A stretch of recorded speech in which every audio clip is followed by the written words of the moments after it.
Well, welcome everyone. Like I said, April Hibbler is here from the Small Business Administration Office. April, I looked at your LinkedIn account, and you have a JD, you have a master's, lots of great experience. So we look forward to what you're going to share with us about the Small Business Administration. So I'll let you take it away. Thank you.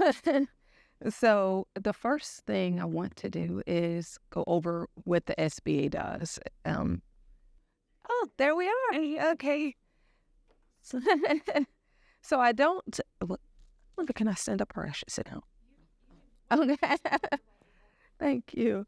So I really don't like reading to people, but I do feel it's necessary for me to give highlights and major points. But I'll try to sound perked up as I'm kind of going over this, and then I'll kind of be more informal. But I think it's important for people to really understand what we call our 3 C's. So many people don't really understand what the SBA does. They think it's just loans, but I want to kind of go over all of who we are. So the United States Small Business Administration is an independent agency of the United States government that provides support to entrepreneurs and small businesses. The mission of the Small Business Administration is to maintain and strengthen the nation's economy by enabling and the establishment and viability of small businesses, and by assisting in the economic recovery of communities after disaster. I'm sure many of you all remember our COVID EIDL. So the agency's activities have been summarized in what we call the 3 C's. It's capital, contracts, and counseling. So in regards to capital, the SBA loans are made through banks, credit unions, and lenders who partner with the SBA.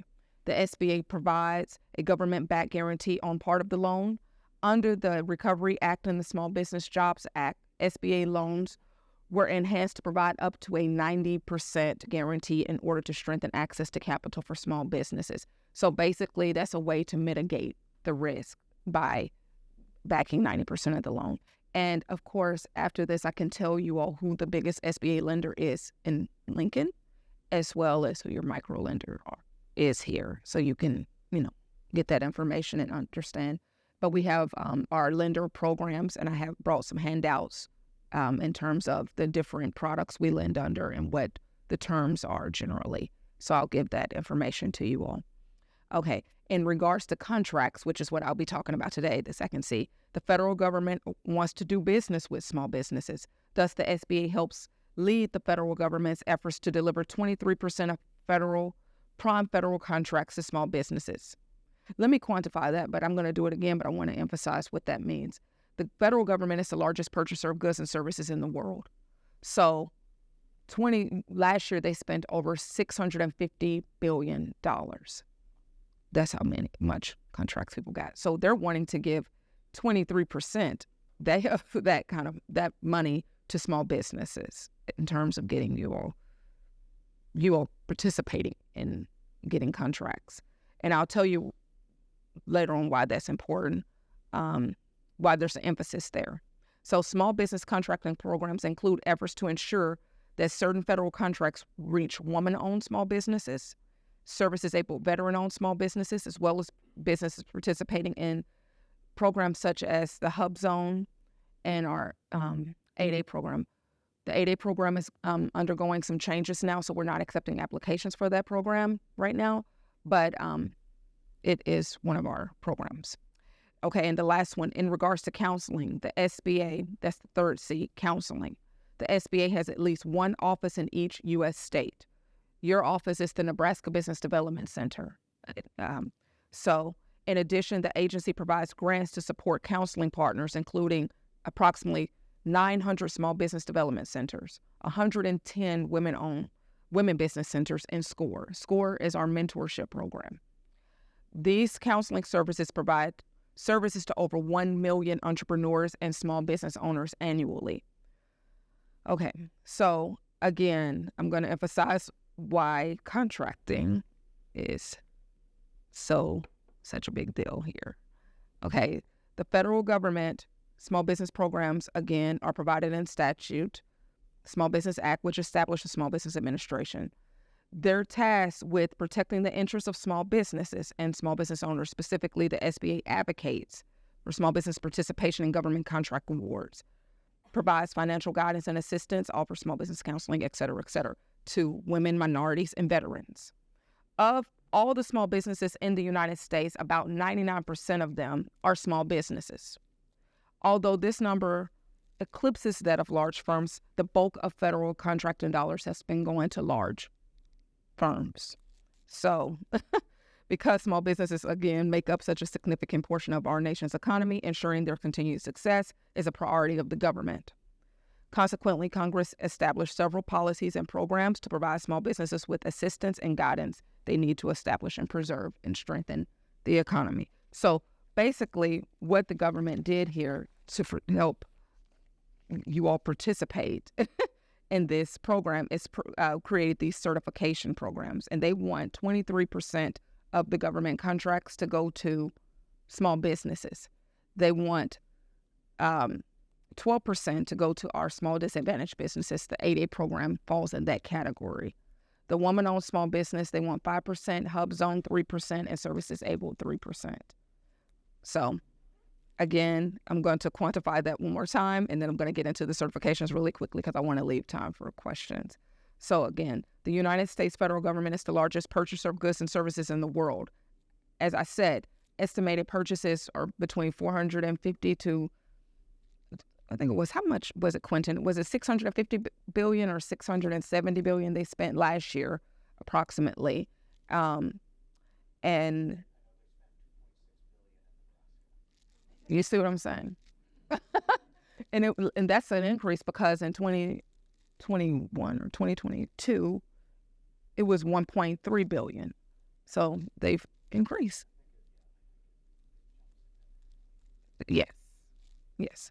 So the overall goal, again, is 23%.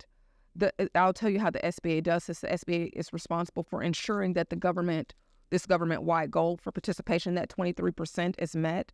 So they establish these goals annually for the agencies, all the federal agencies.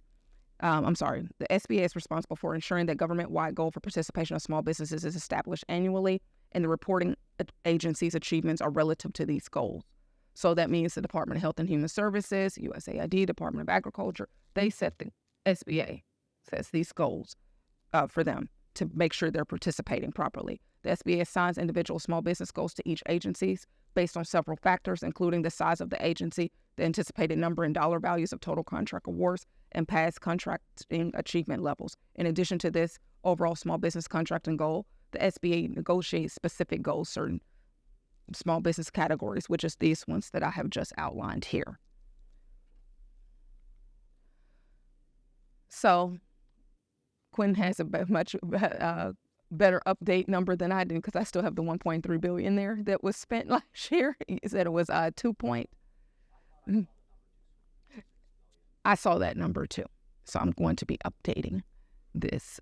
So we exceeded, Nebraska last year exceeded in all of the categories except for the woman-owned small business certification category. So we fell a little bit below there. We're at 2.3%. We are aggressively trying to do more recruitment and outreach and training in the area of the woman-owned small business category because, we would like for more women to be participating in this program as well. So these are our certification, the SBA certification programs, the SBA HUBZone program, the service-disabled, veteran, the woman-owned, and the 8A. All of these programs, you have to come through the SBA to be certified for them. They're not self-certification programs. The woman-owned and veteran-owned used to be self-certification, but not anymore. So process is that, April, to be certified? So yes, that's what we'll be. I'm going to go through the different programs really because I'm trying to keep to time. But yeah, I'll go through the different programs very quickly, and then I'll kind of tell you how the process to get certified. But basically, we talk, go over your business, and I say, okay, well, you tell me I want to be HUBZone certified. We go over your business and make sure you're meeting some of the criteria I'll go over. And then at that point, I will refer you to your Apex Accelerator consultant. They will help you walk through the process of getting your application together and helping you submit it. So I'm going to skip over our 8A program really quick, but just because it's it's being revamped. So I'm not going to talk about that one today, but I will talk about our Woman-Owned Small Business Program. So I'm not going to get too in-depth in terms of, we have a presentation coming up just on this program on the 16th that you all can tune into. I'll give you all that information.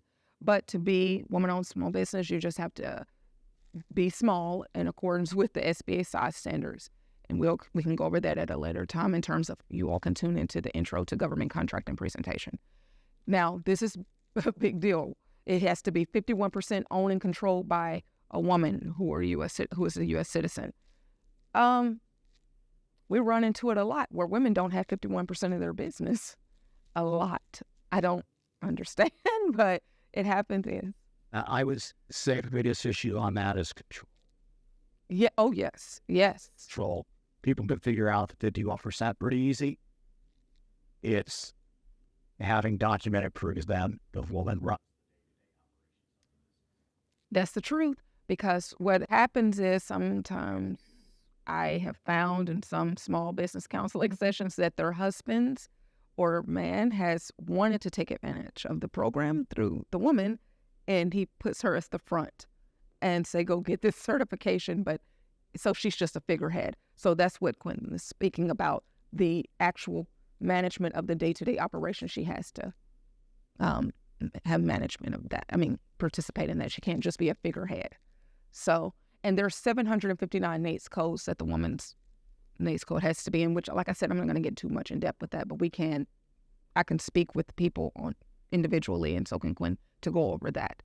But then if there's the economic disadvantaged woman-owned small business certification, these are the criteria that she can meet to get that certification as well. So if you're economically disadvantaged woman-owned small business certified, you are also woman-owned small business certified. So, yeah. And there's our HUBZone. So to be a HUBZone, you have to, again, be small business and be 51% owned and operated by a U.S. citizen. Really, with our HUBZone program, it depends on where your business is located, more so who you are in terms of, it's not race-based or gender-based. It's where the business is located. Because, and of course, 35% of your employees need to be located in the HUBZone. The reason, the objective of this program is more economic development of the area. So that's why they want to ensure you're in HUBZone. And the map just changed on July 1st. And when you are certified, that map doesn't change again until 5 years from now. So that's 2028. And many of the HUBZone areas could be in just kind of lower income areas, rural areas, and things like that. And like that elevator workspace is in a HUBZone. You see what I'm saying? So, yeah. And you're qualified for set-aside and sole source contracts with these certifications. So, and there's our veteran program, the veteran-owned small business certification and the service-disabled veteran-owned small business certification. Again, 51% owned and controlled by a veteran. And there are some special programs for the VA has for veterans. I think they can get up to $5 million in sole source contracts from the VA if they participate in their first federal contracting program, the VA. So you come through the SBA to get certified. And I feel, from what I've heard, they have a very efficient application process. It means that it goes pretty, yes, much more efficient than a woman-owned. So, yeah.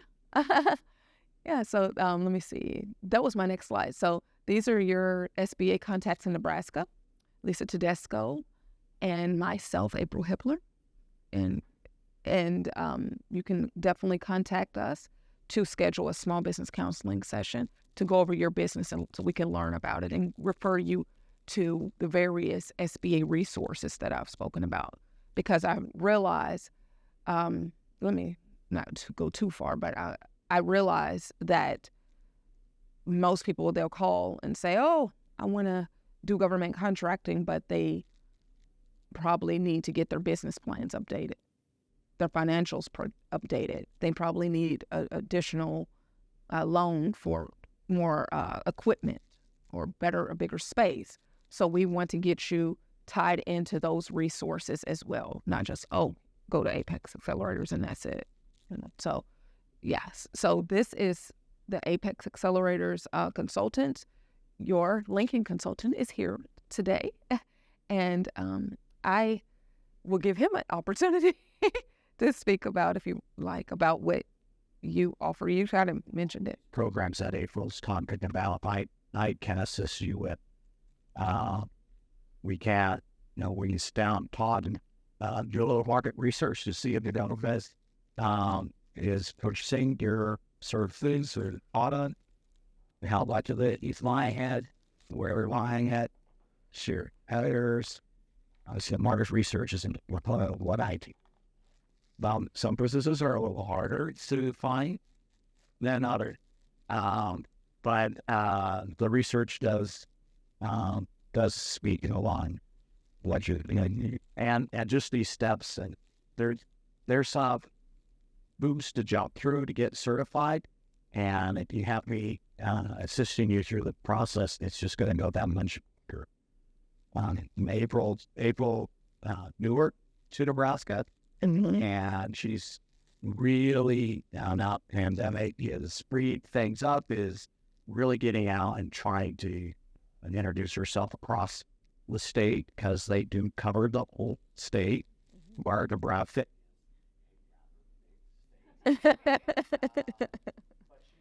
On to you try and develop partnerships to help get out there. On Monday, we sat in on the Nebraska State Chambers meeting, bi-monthly meeting, and talked to their members, and people offering her assistance and time to do workshops with them as well. So just know that even though she's in Omaha, she's a great resource to find out what all they do. Because we at SBA, we work closely with the SBA. We're at a lot of our events. We're at their events. As she mentioned, SCORE is their mentorship program. You're familiar with SCORE. They used to be downstairs. Now they're over at Turbine Flats. And they do a lot of work with small business and graphic business development center. Great stash. So these things she talked about, the other services for small businesses, they can assist with. But I mean, you're in the entrepreneurship center here. If you have an office here, you've got assistants right here as well. But when it comes to government contracting, that's all I close. Sometimes all I help them. So, if you have questions, you can reach out to me. You can reach out to April. We'll all get you where you need to go. Yeah, and thank you, Quinn. And if you don't find that you want to go through one of the certification programs, you can self-certify as a small business in SAM.gov. You don't have to be certified. And that 23% will still qualify you. I mean, you're part of that 23% they want to target as well. So just know that you don't. But I strongly recommend, if you can, to try to get certified in one of the programs, like I said, because that would qualify you for set-aside and sole source contracts with these various federal agencies. So it's a perk. But yeah. So any questions? So to be sole source means that you don't have to competitively bid. Is that accurate? Is that how that's being used? Yes. Mm-hmm. Yes. And that's why I was... And job becoming certified.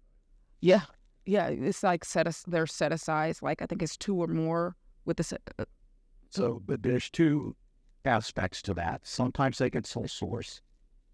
Sometimes it has to be competitively bid, and it's only competitively bid amongst similar situated businesses. So if you're a veteran-owned small business, or service disabled veteran-owned small business, they could set aside that contract for service disabled veteran-owned small businesses only if they found two or more who could serve and have bid on that. And then you're fully competing against other service disabled veteran-owned small businesses. So it decreases that pool of competitors on it bidding. And so that's the intent of the set aside. I'd say it's more likely to be that than a sole source award. Well, you need to become certified in order to participate in that process that you just described. Okay.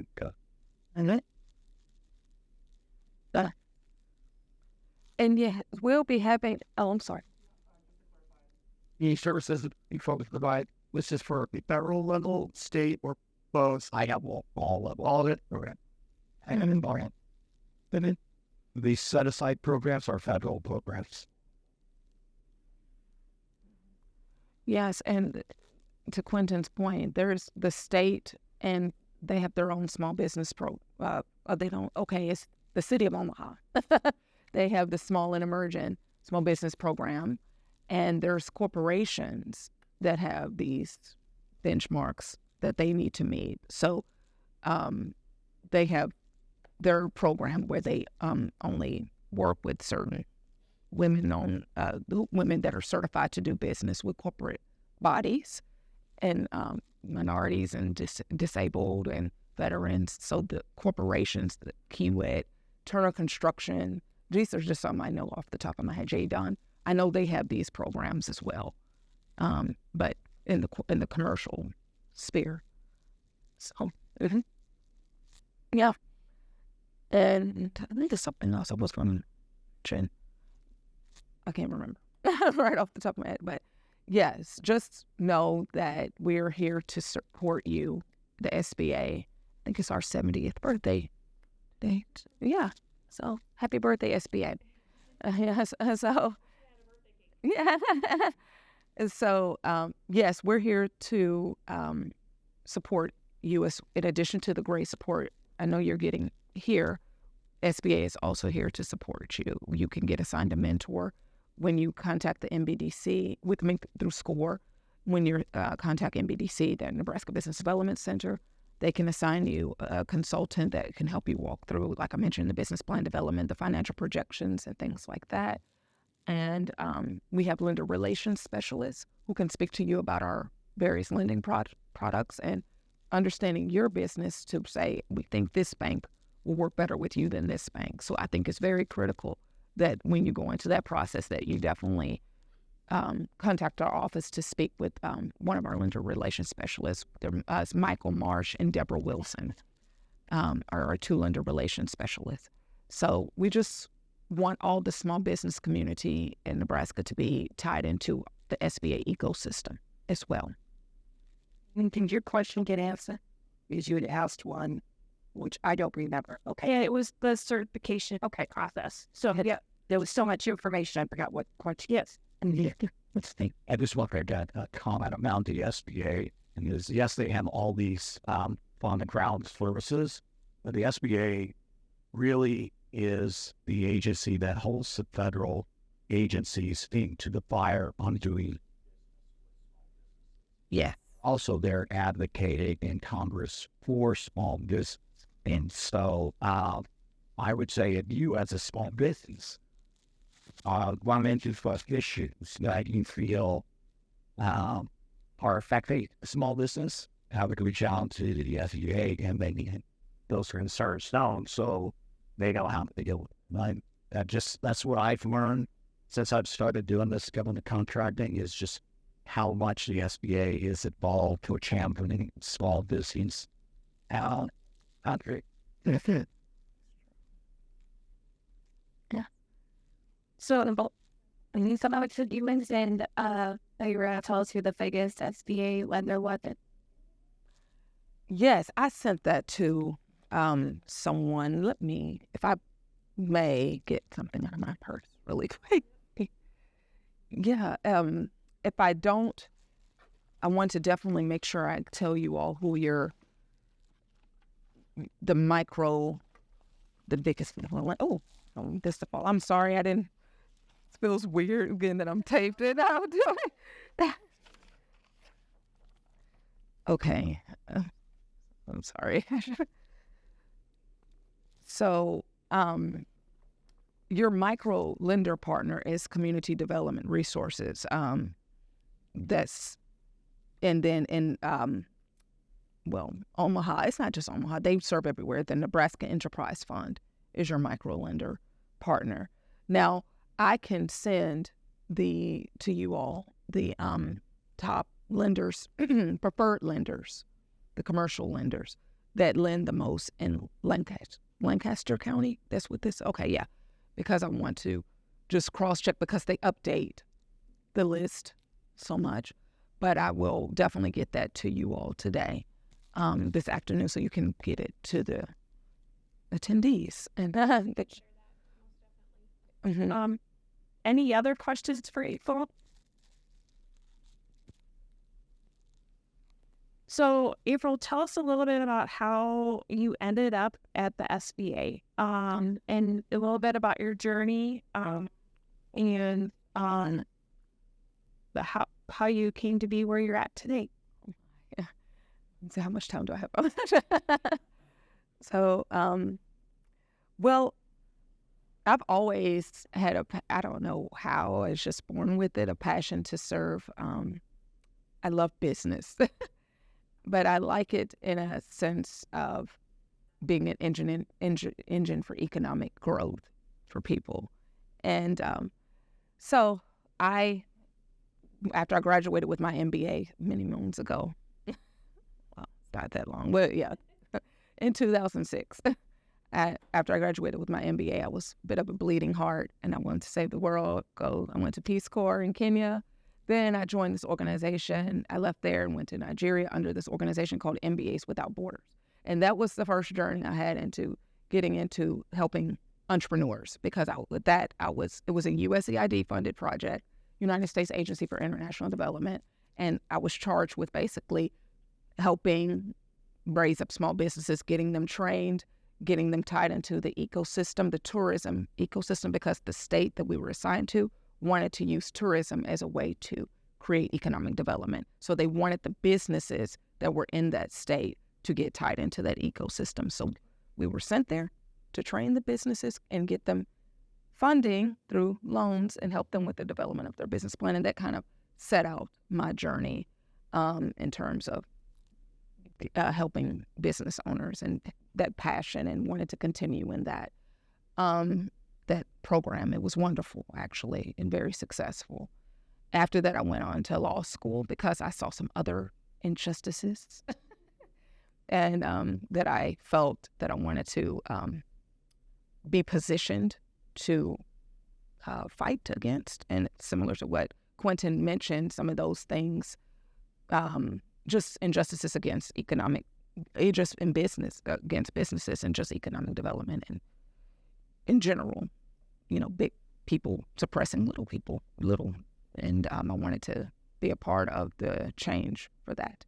So after I graduated from law school, I went back in the field to work in Africa again to continue to help with those efforts, and I did a number of consulting projects for companies out of Washington, D.C. and New York. I worked mainly companies there.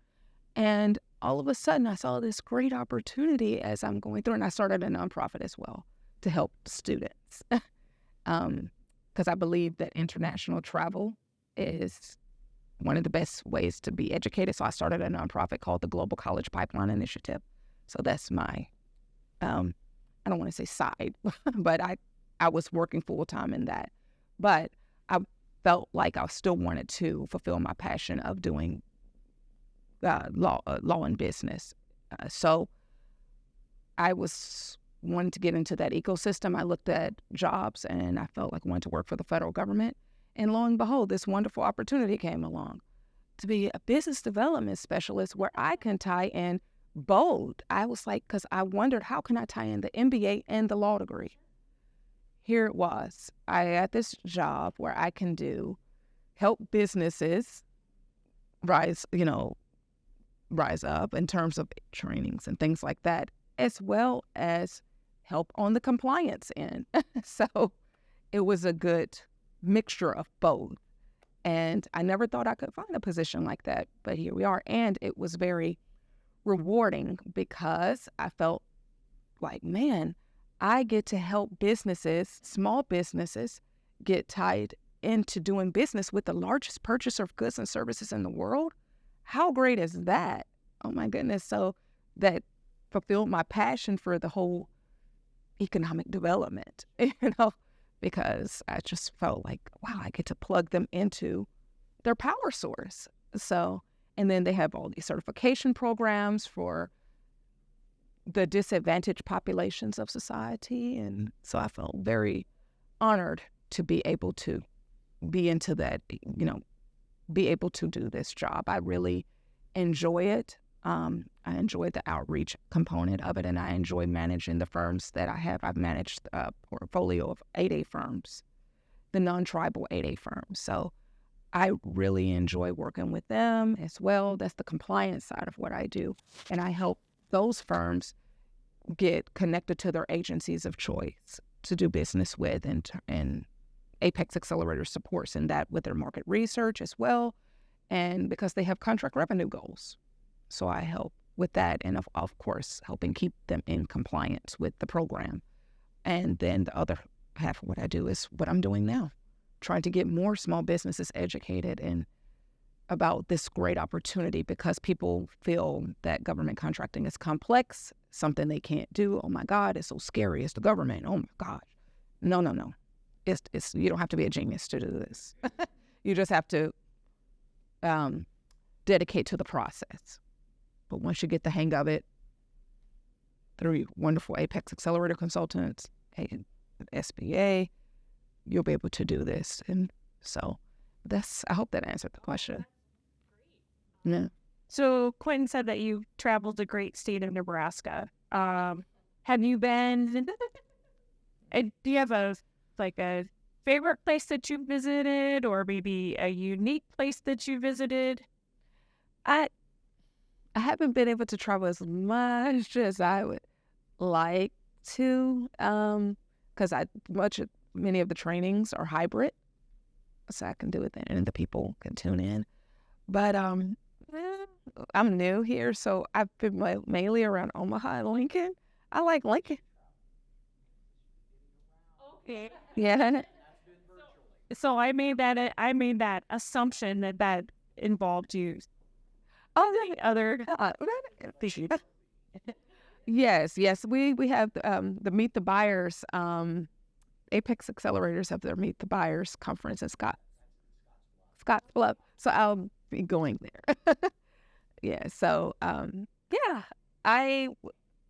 new to Nebraska completely. So I'd say I live in Omaha. I'm exploring Omaha, in the area, and it's just the different communities, even within that area, are just so distinct. You have the North Omaha community, the South Omaha community, Western Omaha. And I mean, even that are so they have different histories in the communities and things like that. So that in itself is cultural learning. And then coming to Lincoln, I'm enjoying coming here and meeting the small business owners here. I like this town. It's very, it has a small town feel. It's known as the big small town. Yes. You always run into somebody when you're out getting groceries, or I've always said, don't say anything bad about anybody to anybody else, because they probably are related to the person that you're talking to. But it's nice because we have those connections and we have that ability to, and I'm just really proud of the entrepreneurial ecosystem in Lincoln. It's very open. Of course, we want to encourage entrepreneurs, but also provide them the support and resources that they need. So that's why I appreciate that you came today. We also like to ask if you have a favorite book, something that you kind of go back to, or something that you read recently. And we ask that because we have a book club, and we like to take any recommendations from that. If you're a reader, Yes, but I'm a bit of a bore, and I read academic books all the time. I find them fun. So the last book I just read is like the 10-day MBA book. I do that because I work so much with small businesses, and I actually find it fun. So it's a book called the 10-day MBA, and it covers each subject: marketing, accounting. I do recommend it actually for small business owners because it just really helps you to get abreast of the different subject matters and things like that. And I find this, I just like to be empowered in what I'm doing in terms of helping others, the small business community. And a personal book I've read is called Queenology, because I feel it's written by author R.C. Blakes, and he teaches women how to be a queen in terms of how to feel good about yourself and how to plan, conduct yourself and plan your life out as a woman that has the responsibilities of a family and community.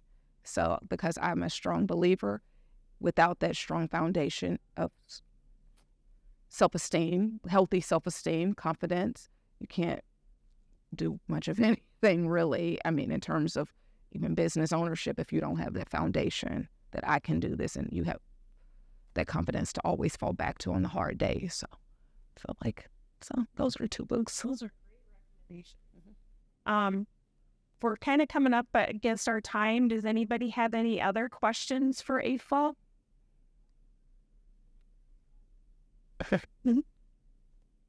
Well, thank you so much. Look, we can give April a round of applause for her application. I believe you have some handouts. Is that? Yes. Okay.